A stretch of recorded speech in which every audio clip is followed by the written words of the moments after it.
बच्चों हमारा चल रहा है अध्याय 3 विद्युत धारा, और आज हम भाग 18 में पढ़ने जा रहे हैं मीटर ब्रिज या मीटर सेतु। ब्रिज को सेतु भी कहा जाता है। ये जो अपना मीटर ब्रिज है ये आपका व्हीट स्टोन सेतु के कार्य प्रणाली पर डिपेंड करता है, बिल्कुल उसी पर आधारित है। तो आप हेडिंग डालिए मीटर सेतु और इसके बारे में लिखिए मीटर सेतु व्हीट स्टोन सेतु के सिद्धांत पर आधारित है। और ये क्या काम आता है, एक ऐसा उपकरण है जिसकी सहायता से आप क्या कर सकते हैं, अज्ञात प्रतिरोध ज्ञात कर सकते हैं। हम क्या कर सकते हैं, अज्ञात प्रतिरोध ज्ञात कर सकते हैं। मीटर सेतु का जो एक्सपेरिमेंट हेतु चित्र बनाया जाता है कुछ इस तरह बनता है। यहाँ पे क्या होता है, एल आकार की दो पत्तियाँ होती हैं, बीच में सीधी पत्ती होती है। ठीक है, अपनी इच्छा से हम नाम दे सकते हैं इसको ए बी सी। ठीक है, इस तरह दे सकते हैं। मान लो ये ए है, ये बी है, ये सी है। इनमें प्रतिरोध बॉक्स जोड़ा जाता है, अज्ञात प्रतिरोध जोड़ा जाता है, गैल्वेनोमीटर जोड़ा जाता है। ये सारी चीज़ें अभी हम देखेंगे। फिलहाल हम देखें इसकी रचना कैसी होती है, इसकी बनावट कैसी होती है। जब आप लैब में जाएंगे वहाँ पे अपने पास प्रैक्टिकल करने के लिए मीटर ब्रिज है, तो वहाँ आप देखेंगे कि कुछ इस तरह की उपकरण आपको नज़र आएगा। एक अपने पास ये लकड़ी का होता है, इसमें देखिए पत्तियाँ जड़ी होती हैं। यहाँ पे क्या होता है, एल आकार की पत्ती होती है, यहाँ पे पेंच लगे होते हैं जिससे तारों को बांधा जा सके। ऐसे इस कोने पे भी एल आकार की पत्ती होती है, यहाँ भी पेंच लगा होता है ताकि तारों से बांधा जा सके। बीच में सीधी पत्ती होती है और इसमें भी क्या होते हैं, पेंच लगे होते हैं। ठीक है, फिर यहाँ पे अपने पास एक स्केल होता है लकड़ी का। ये वाला क्या है, लकड़ी का स्केल होता है, नज़र आ रहा होगा, देखना आप। लकड़ी का स्केल होता है, इसको पैमाना बोलते हैं। 100 सेंटीमीटर का होता है 1 मीटर तक, और इसके सारे मिश्र धातु का बना हुआ एक तार होता है जो कि 100 सेंटीमीटर का हो गया। इसको कसा जाता है। ये तार बिल्कुल टाइट होता है, ढीला नहीं होता। ढीला होने से इसकी लंबाई क्या हो सकती है, ज़्यादा हो सकती है। तो इसको अपन क्या करते हैं, कस के रखते हैं। इनका संयोजन किया जाता है। संयोजन करने के बाद ये सारी चीज़ें होती हैं। यदि हमसे परीक्षा में पूछा जाता है केवल बनावट बताइए, ये चीज़ें जो बताइए वो सब क्या है, बनावट है। आप चाहें तो कॉपी में लिख सकते हैं इसकी रचना या बनावट, कि मीटर सेतु की रचना चित्रानुसार होती है। चित्र में अपन ने दिखाया है, ये चित्र हमने दिखा रखा है। ऐसा चित्र बनाना संभव नहीं है वैसे तो, इसलिए हम परीक्षा में ये वाला चित्र बना के आते हैं। ठीक है, इस तरह का हम चित्र बना के आते हैं। ये आपका मीटर ब्रिज का चित्र है। ठीक है, चलिए, तो यहाँ हमने देख लिया कि इसमें क्या होता है, समान परिच्छेद का 1 मीटर लंबा। समान परिच्छेद का मतलब होता है समान मोटाई का। ठीक है, इसका मतलब है समान मोटाई का लंबा। कॉन्स्टेंटन या मैग्नीन, यानी कहने का मतलब मिश्र धातु है। ये मिश्र धातु का तार होता है, और क्या होता है, एक लकड़ी के बोर्ड के सहारे एक स्केल होता है जिसे मीटर पैमाना कहते हैं, उसके सहारे क्या होता है, ये कसा रहता है। ठीक है, उसके सहारे क्या रहेगा, कसा रहेगा। तार के जो दोनों सिरे हैं वो किससे बंधे होते हैं, ए व सी पे जो एल आकार की पत्ती थी उससे वो क्या होते हैं, लगे रहते हैं। इसमें क्या होता है, कस के उसको बांधा जाता है, पेंच होता है, उसको कस के रखा जाता है। ठीक है, इसके बाद इन पत्तियों के बीच में एक और तांबे की पत्ती होती है।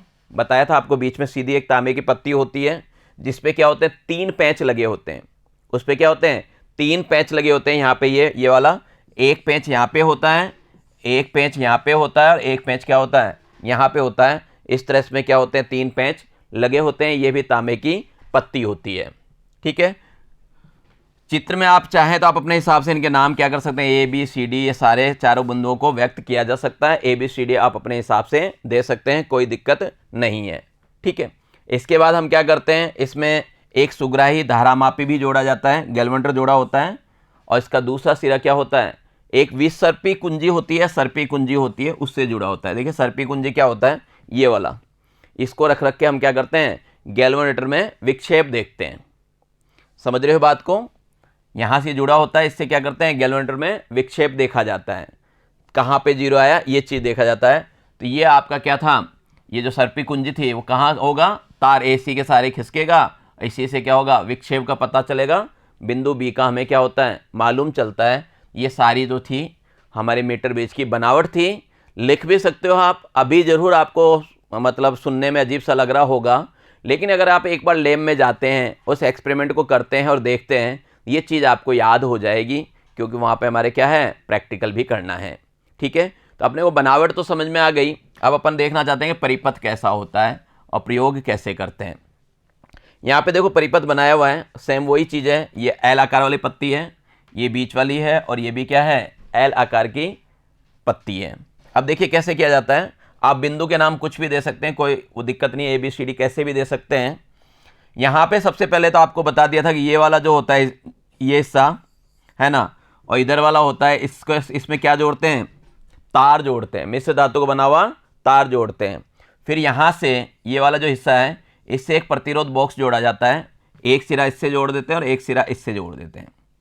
क्लियर। इधर जो बीच वाला है इससे एक सिरे से हम क्या करते हैं, गैल्वेनोमीटर को जोड़ देते हैं, इससे क्या गैल्वेनोमीटर, और गैल्वेनोमीटर का जो दूसरा सिरा है उससे हम एक जोकी जोड़ते हैं जो कि तार पे खिसकाया जाता है या उठा उठा के रखा जाता है। फिर उधर वाले कॉर्नर पे जाएं तो यहाँ पे जो कॉर्नर के जो 2 पेंच बच गए इसके अंदर हम उस तार को जोड़ते हैं जिसका हमें प्रतिरोध ज्ञात करना है, जिसका हमें प्रतिरोध ज्ञात करना है, उस तार को यहाँ पे जोड़ा जाता है। क्लियर ये बात। फिर यहाँ पे क्या है, एक पेंच लग रहे हैं, ऊपर क्या हो रहा है, तार के ऊपर पेंच लग रहे हैं, इसको हम क्या करते हैं, इसमें विद्युत वाहक बल चाहिए, एक बैटरी को कुंजी की सहायता से जोड़ दिया जाता है। ये बैटरी को जोड़ दिया हमने कुंजी की सहायता से। क्लियर ये बात अपने समझ में आ गई। यही चीज़ आपको पहले समझाया था। तो ये अपना क्या है, ये आपका परिपथ है, और चाहे तो जो चीज़ें मैंने बोली है वो उसको आप लिख सकते हैं। यहाँ पे भी ऐसे ही लिखा हुआ है कि चित्र के अनुसार मीटर सेतु से प्रयोग करने के परिपथ तैयार करते हैं। सेतु के प्रथम रिक्त स्थान ए व डी, ये वाला ये कहना चाहते हैं, ए और डी इसकी बात कर रहे हैं यहाँ पे, ए व डी। यहाँ पे क्या करेंगे, प्रतिरोध बॉक्स जोड़ देंगे। तो जो चीज़ें मैंने बोली वो सारी चीज़ें बताएंगे कि प्रतिरोध बॉक्स जोड़ दिया, डी और सी के मध्य अज्ञात प्रतिरोध एस जोड़ देते हैं। हमने क्या कहा, इसको हमने थोड़ी देर के लिए इसको हमने क्या कर रखा है, ए बोल रखा है, और ये क्या कह रखा है अपन ने, बी सी और डी इस तरह ले रखा है। यहाँ पे ए और डी के मध्य हमने क्या किया, प्रतिरोध बॉक्स जोड़ दिया। समझ गए बात को। फिर अपन ने क्या किया, डी और सी यानी यहाँ इसके मध्य हमने क्या किया, वो तार जोड़ा जिसका हमें प्रतिरोध ज्ञात करना है। ठीक है, तो हमने प्रतिरोध जोड़ दिया, कुल मिला के अज्ञात प्रतिरोध को जोड़ दिया। तो ये अपन ने लिख दिया, बिंदु ए व सी के मध्य एक सेल द्वारा धारा नियंत्रक और एक कुंजी जोड़ देते हैं। एक तो धारा नियंत्रक जोड़ देंगे और कुंजी जोड़ देंगे। इस प्रकार क्या होगा, अब यहाँ पे काम की बात है। अब क्या हो गया, आर व एस भुजाएं तैयार हो जाती है। नीचे से क्या हो गया, आर और एस भुजाएं तैयार हो गई। और जो सर्पी कुंजी है, जब तार पे अपन खिसकाते हैं, जहाँ पे हमें विक्षेप मिलता है, एक भाग पी हो जाता है और एक भाग क्या होता है, क्यू बन जाता है। यानी जब तार AC को किसी बिंदु B पर छूती है तो तार AC 2 भागों में बंटती है। ये जो अपने तार है, ये मान लो A से लेकर C तक, ये मान लीजिए A और ये C, और यहाँ पे आपको विक्षेप मिला तो ये 2 भागों में बंट जाएगी। वो बिंदु मान लीजिए B है, ये बिंदु हमने क्या मान लिया, B है। तो यहाँ से क्या हुआ, 2 भागों में ये बट गई, AB और BC में। ठीक है, क्या हुआ, AB और BC में बट गया। एक हिस्सा तो आपका P हो जाएगा और दूसरा हिस्सा क्या होगा, Q हो जाएगा। ये हिस्सा तो P हो गया और इधर वाला हिस्से को हम क्या बोलेंगे, Q बोलेंगे। ठीक है, चलिए अपने पास चारों चीजें आ गई। आप देखेंगे P Q R S सब आ गया है ना, P व Q आ गया है ना। इसका मतलब ये हो गया, अब समझो यहाँ पे समझने वाली बात आती है।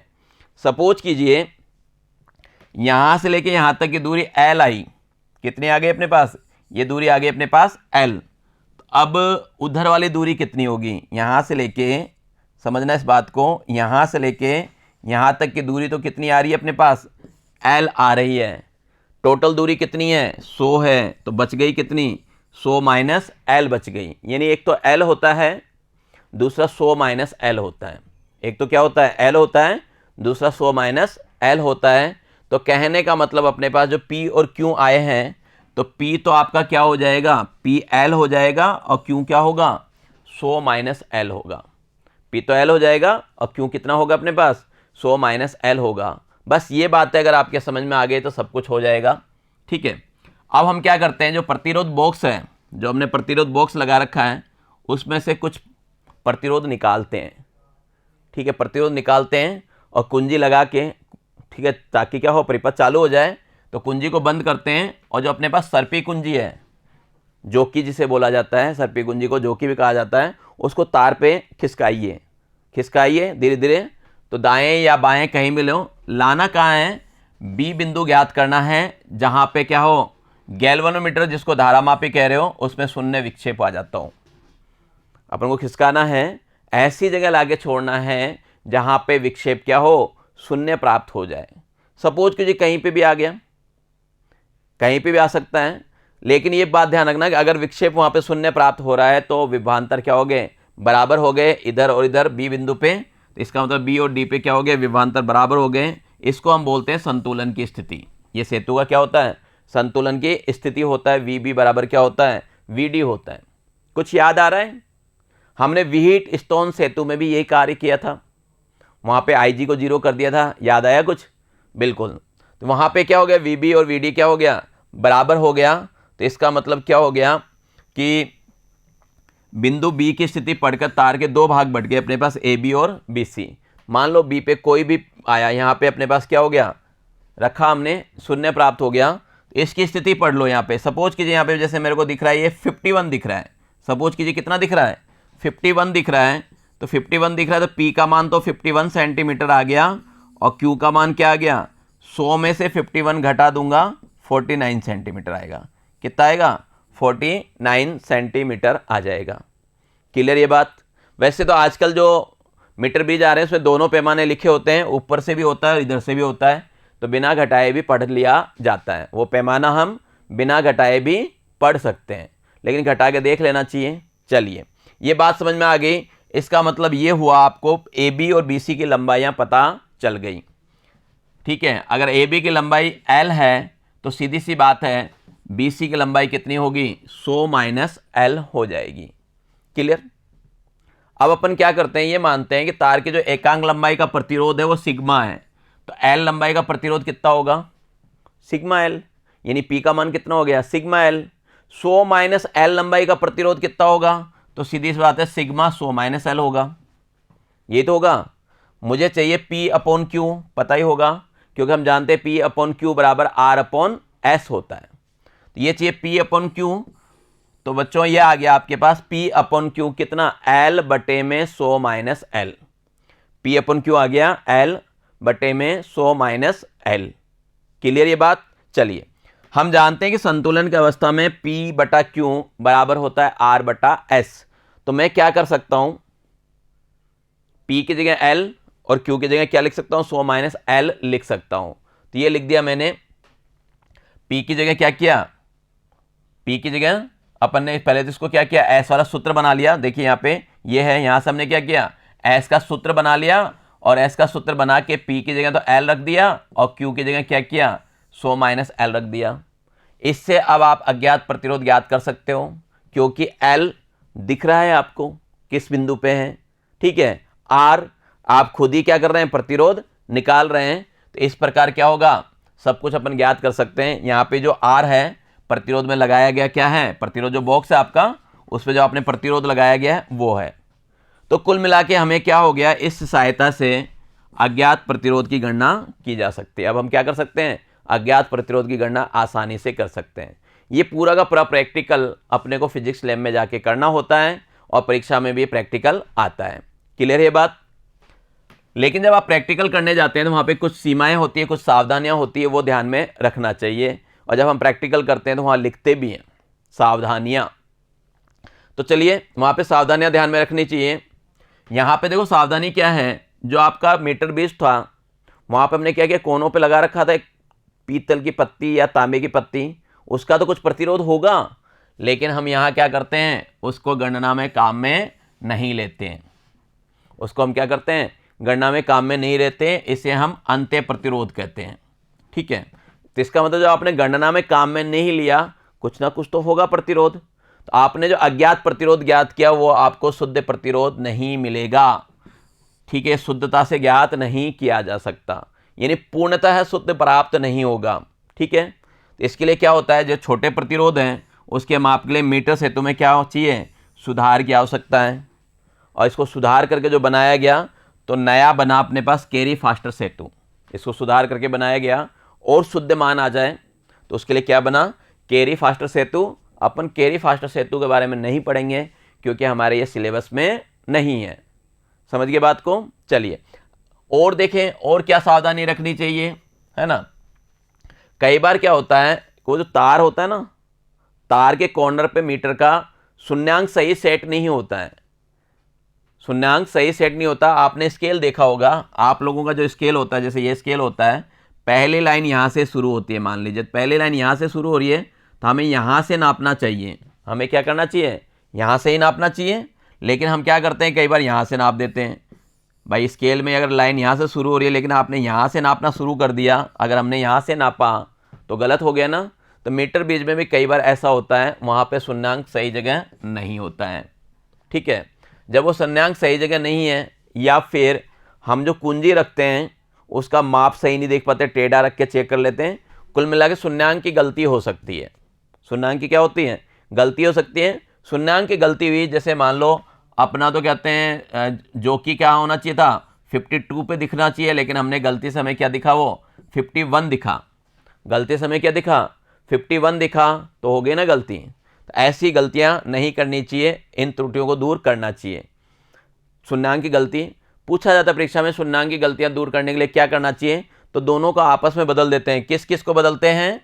देखिए यहाँ पे, इस त्रुटि को दूर करने के लिए अज्ञात प्रतिरोध S तथा प्रतिरोध बॉक्स की स्थितियों को परस्पर बदल देना चाहिए। आपस में बदल के करना चाहिए। उससे क्या होता है? त्रुटि कम हो जाती है। त्रुटि तो रहती है, लेकिन पहले की अपेक्षा क्या होती है? त्रुटि क्या होती है? कम हो जाती है। ठीक है, क्लियर है बात को? और क्या सावधानी होनी चाहिए, या और क्या क्या सीमाएं हैं? दूसरी सीमा यह है कि आपको अधिक सुगरायते प्रतिरोध बॉक्स से आप प्रतिरोध इतना निकालिए कि जो विक्षेप है, सुनने वाला विक्षेप, लगभग बीच में आए। लगभग क्या हो? बीच के अंदर आए, यानी 40 और 60 सेमी के बीच में ही आपका उत्तर आना चाहिए। तो ऐसा निकालना चाहिए। और साथ में क्या हो, जब आपका लगभग बीच में आएगा तो PQRS के मान लगभग एक समान होंगे या एक ही कोटि के होंगे। लगभग एक समान होंगे या एक ही कोटि के होंगे। याद कीजिए, व्हीटस्टोन सेतु में भी आपको कहा गया था PQRS समान कोटि के होने चाहिए, कहा गया था ना। तो ये आपको सावधानी रखनी चाहिए कि अपना जो विक्षेप है वो क्या आना चाहिए, मध्य में लाने की कोशिश कीजिए। क्लियर? साथ में और देखें, तार में अधिक देर तक धारा प्रवाहित नहीं करनी चाहिए। क्यों नहीं करना चाहिए? तार में ज़्यादा देर तक धारा प्रवाहित करोगे तो तार गर्म हो जाएगा और क्या होगा, उसका प्रतिरोध प्रभावित हो जाएगा, प्रतिरोध बदल जाएगा। कई बार हम प्रैक्टिकल करते हैं तो हम उसका माप देखते हैं। माप देखने के बाद क्या होता है, उसको अपने कॉपी में उतारना भी होता है। हम क्या करते हैं, कॉपी में उतारने लग जाते हैं, कुछ कैलकुलेशन भी करने लग जाते हैं, या फिर अपने साथी से बात करने लग जाते हैं। उस दौरान परिपथ में क्या होती है, धारा बह रही होती है। तो धारा क्या होगी, ज़्यादा बह गई। धारा ज़्यादा बहने से क्या हो गया, तार गर्म हो गया। तार क्या हो गया, गर्म हो गया। इस तार के गर्म होने से प्रतिरोध क्या हो गया, प्रभावित हो गया। पुराने जो अपने पाठ हुए हैं उसमें मैंने आपको बताया प्रतिरोध का प्रभाव क्या पड़ता है ना। तो इसका मतलब क्या हो गया, धारा ज़्यादा देर तक नहीं बहनी चाहिए। यानी जब एक्सपेरिमेंट करें तब तो धारा बहाओ, जब आप एक्सपेरिमेंट नहीं कर रहे हैं तो कुंजी का की क्या करें, निकाल के साइड में रख दें, जिससे उसमें धारा का प्रवाह नहीं हो पाए। तो इस बात का ध्यान रखेंगे। लैब में जाएंगे तो इस चीज़ को अपन क्या करेंगे, फॉलो भी करेंगे। और देखें, पांचवी सीमा इसकी क्या है। कई बार क्या करते हैं हम, शून्य विक्षेप लाने के चक्कर में ये जो कुंजी, ये जो जोकी होती है, इसको रगड़ रगड़ के चलाते हैं। और रगड़ के चलाते हैं तो रगड़ के हमें नहीं चलाना चाहिए। हमें क्या करना चाहिए, उठा उठा के रखना चाहिए। जैसे यहाँ रखा, यहाँ नहीं आया तो पास में रखा, फिर हटा के रखा, ऐसे उठा उठा के रखना चाहिए। फ़ायदा, जब हम रगड़ रगड़ के चलाते हैं तो तार क्या होता है, घिस जाता है। तार कहीं पे मोटा हो जाता है, कहीं पे क्या होता है, पतला हो जाता है। जबकि मैंने आपको शुरू में कहा था क्या होना चाहिए, समान मोटाई का तार होना चाहिए। तो बहुत सारे बच्चे एक्सपेरिमेंट करते हैं तो तार मोटा पतला हो सकता है, इसलिए हमें क्या करना चाहिए, रगड़ के नहीं चलाना चाहिए, जो कि को उठा उठा के रखना चाहिए। तो ये बात समझ में आ गई।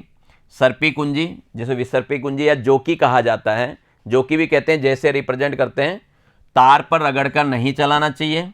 क्यों नहीं चलाना चाहिए, क्योंकि इसकी मोटाई क्या होती है, लंबाई के साथ नियत नहीं रह पाती है।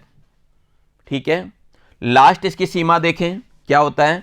ये जो सूत्र अपन ने बनाया, ये वाला सूत्र बनाया ना अपन ने, S बराबर 100 माइनस L बटे में L इंटू R। ये जो L देखा जाता है किस साइड से देखते हैं, इसका L किधर से देखते हैं, जिधर आपका प्रतिरोध बॉक्स लगा हुआ है उस साइड से ही देखते हैं। ये जो L होता है, जिधर हमारा प्रतिरोध बॉक्स लगा हुआ है उधर से देखते हैं। जैसे आपको ये चित्र है, इस चित्र में आपको दिखाया प्रतिरोध बॉक्स अपन ने किधर लगाया, इधर लगाया था ना, तो एल इधर से लेना है। यदि मैं इसको हटा के प्रतिरोध बॉक्स इधर लगाऊंगा तो एल उस साइड से लूंगा, तो जिधर प्रतिरोध बॉक्स लगा होता है उधर से ही हमें क्या लेना चाहिए, एल लेना चाहिए। ये गलती नहीं करनी चाहिए कि मन में आए उधर से अपन ने एल ले लिया। मैंने बताया कि आजकल जो मीटर ब्रिज आ गए हैं उसमें क्या हो रहा है, दोनों तरफ क्या होते हैं, दोनों तरफ स्केल लगा होता है, तो दोनों तरफ अपन देख सकते हैं स्केल, दोनों तरफ क्या होता है, स्केल लगा होता है, तो दोनों तरफ से मापन कर सकते हैं। तो ध्यान रखना आप कि मापन में क्या होना चाहिए, प्रतिरोध आर की ओर मीटर सेतु के तार से ही किया जाना चाहिए। क्लियर ये बात। तो हमने क्या देखा कि मीटर ब्रिज कैसा होता है वो भी देख लिया, उसका परिपथ कैसा बनता है वो भी देख लिया, कैसे कार्य करता है वो भी देख लिया, सूत्र कैसे निकला अपन ने क्या किया वो भी निकाल लिया। तो कुल मिला के कहने का मतलब है मीटर ब्रिज क्या है, परिभाषा बताइए तो आप बता सकते हैं, इसकी बनावट बताइए बता सकते हैं, सूत्र बताइए बता सकते हैं, सिद्धांत बताइए सिद्धांत भी बता सकते हैं, और प्रैक्टिकल को करते समय क्या क्या सावधानी रखनी चाहिए या फिर मीटर ब्रिज की सीमाएं क्या हैं वो भी बता सकते हैं। कुछ आंकिक प्रश्न भी आ सकते हैं ना, न्यूमेरिकल टाइप के क्वेश्चन भी आ सकते हैं। तो चलिए क्वेश्चन भी देख लेते हैं कैसा क्वेश्चन देता है। इस तरह का क्वेश्चन आपको मिल सकता है कि आपको क्या किया, एक मीटर ब्रिज है, मीटर ब्रिज में इसको जोड़ा गया है, प्रतिरोध हमने कितना निकाला इस चित्र के हिसाब से 5 ओम का निकाला है, ये मेरा अज्ञात प्रतिरोध है, और यहाँ पे जब जोकी को लाया तो शून्य की स्थिति कितने पे आई है, 48 सेंटीमीटर पे शून्य की स्थिति आई है। तो अपने को बताना है एक्स का मान, यानी अज्ञात प्रतिरोध कितना है उसका मान मुझे बताना है। तो सीधी सी बात है, देखिए क्या दे दिया आपको, आर का मान दे दिया अपने को कितना, 5 ओम दे दिया, साथ में एल का मान दे दिया 48 सेंटीमीटर। अब अपन निकाल लें 100 माइनस एल का मान कितना होगा, 100 माइनस 48, 100 में से 48 गया तो कितना हो गया 52। ठीक है, बस ये चीजें तो है आपके पास। कुल मिला के जो एल होता है वो क्या होता है, पी होता है, और 100 माइनस एल क्या होता है, क्यू होता है। चाहे तो अपन इससे भी कर सकते हैं, एस बराबर 100 माइनस एल बटा एल इंटू आर। ये आ गया 100 माइनस 48 बटे 48, एल का मान 48 रख दिया और आर का मान कितना ले लिया अपन ने, 5 ले लिया। इनको हल किया, अभी देखा आपने 100 में से 48 गया तो कितना आ गया था, 52 आ गया, 52 बटे 48 गुणा 5। ठीक है, काट लो, 13 चौके 52 है ना, 4 से कटा, और 12 चौक 48। जब 13 को 5 से गुणा करता हूं तो कितना आता है 65, 65 बटे क्या आ गया 12 आ गया। एक तो ये तरीका है। दूसरा तरीका ये है, अपन ये भी जानते हैं P बटा Q बराबर होता है, क्या होता है, R बटा S। तो P का मान रख दिया अपन ने, यहाँ पे कितना आ गया P का मान 48, Q का मान रख दिया 52, R का मान रख दिया 5, और ये S। ठीक है, ये तो क्या हो गया 5 हो गया S। इससे भी निकाला जाता है, इससे भी हल करके आप निकाल सकते हैं, 12 चौक 48 और 13 चौके 52। तो यहाँ पे कितना आएगा अपने पास, 4 से काट रहे हैं तो यहाँ पे तो आ गया 12, और ये क्या हो गया 13। इनको वही वज्रगुणा करेंगे तो फिर से S क्या होगा, यही प्राप्त होगा। फिर क्या होगा, यही प्राप्त होगा। कहने का मतलब ये कहना चाहता हूँ मैं आप लोगों को कि अपने को क्या पता होना चाहिए, अपने को ये पता होना चाहिए कि इसमें P कौन सा है और Q कौन सा है। परीक्षा में P और Q को घुमा के भी पूछा जाता है। परीक्षा में क्या करते हैं, P और Q को घुमाकर भी पूछते हैं। केवल आपके पास L या 100 माइनस एल ही नहीं लिखेंगे, P और Q भी पूछा जा सकता है। तो इस तरह भी अपने को क्या करना है, याद रखना है। तो उम्मीद करता हूँ बच्चों आपको मीटर ब्रिज, जिसे हम मीटर सेतु कहते हैं, वो समझ में आया होगा। अब हम इसके बाद पढ़ेंगे विभव मापी, लेकिन वो पढ़ेंगे हम अगले कक्षा में। तो आज इतना ही, तब तक के लिए नमस्कार, धन्यवाद, आपका दिन मंगलमय रहे।